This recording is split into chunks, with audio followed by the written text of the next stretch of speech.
You hear this one a lot. Science has proven evolution, therefore evolution is true. Since evolution is true and Christians don't believe it, then Christians don't believe science and they aren't rational people. Really, let's put that claim to the test. First off, evolution in the sense that things change is evident. No rational person disputes that. Therefore, rational Christians believe it.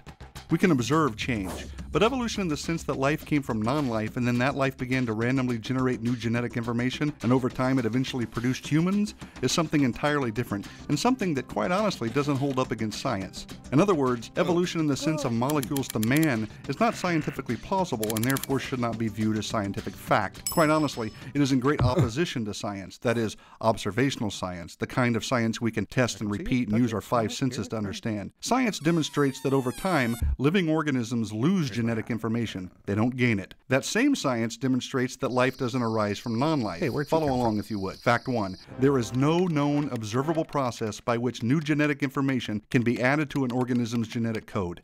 None. That pretty much refutes evolution right away because there's no way to go from a fish to an amphibian without adding new information, right? If living organisms cannot produce new genetic information, how can anything gradually change into something of higher intelligence or form or complexity?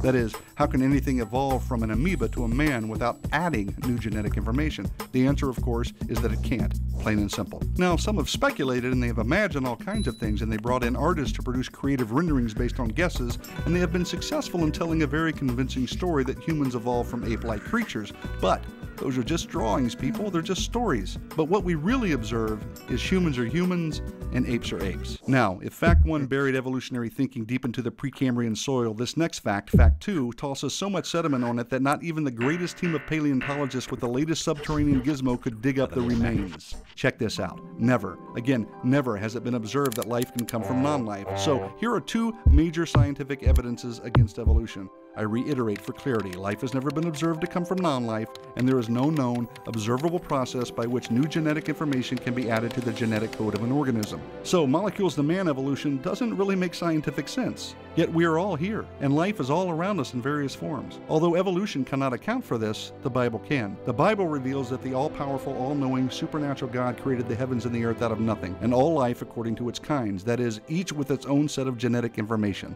So, again, what the Bible reveals makes sense of what we see and understand. Evolution does not. Enough said.